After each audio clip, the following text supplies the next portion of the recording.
আলাইকুম রহমতুল্লাহ বরকাতুহ।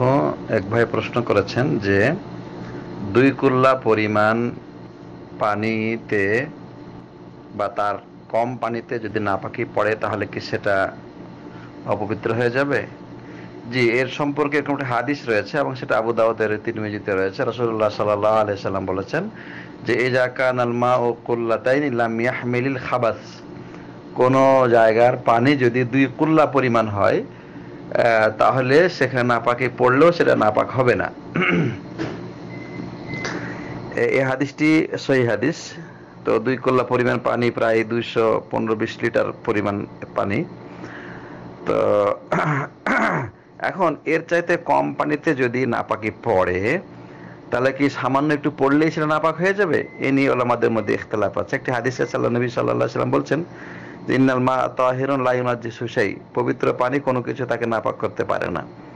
তবে যদি তার 3টা গুণের কোনো একটা পরিবর্তন হয়, আহাদ আওসাফি সালাসা, তার রং, স্বাদ এবং গন্ধ, এই 3টার কোনো একটা যদি পরিবর্তন হয় তাহলে সেটা নাপাক হয়ে যাবে। তো এই 2 হাদিসের সামঞ্জস্যের প্রেক্ষিতে আলেমদের মধ্যে অনেকে বলেছেন যে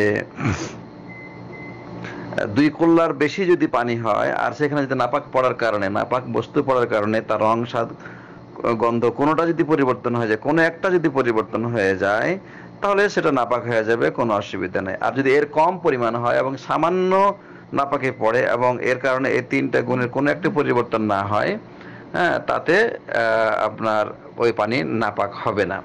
কিন্তু ওলামাগণ বলেছেন যে এটা এহতিয়াত করা উচিত, মানে একটু ছাড় দেওয়া উচিত, ইসলামী শরীয়তের ব্যাপারে একটা সতর্কতা অবলম্বন করা উচিত, যেহেতু বিষয়টা পাক না পাকের বিষয়। যদি যদি ওই পানি ব্যতীত অন্য কোনো পানি পাওয়া যায় পবিত্রতা অর্জনের ক্ষেত্রে, তাহলে সেটা বর্জন করাটাই উচিত হবে, এরকম কথা ওলামাগণ বলেছেন। আর যদি না পাওয়া যায় তাহলে এই পানি ব্যবহার করলে ইনশাআল্লাহ আল্লাহ তাআলা সেটা গ্রহণ করবেন। আল্লাহ বলছেন যে আল্লাহ মানুষকে তার সাধ্যের উপর সাধ্যের অতীত কোনো কিছু চাপিয়ে দেন নাই। আল্লাহ তাআলা আলাম।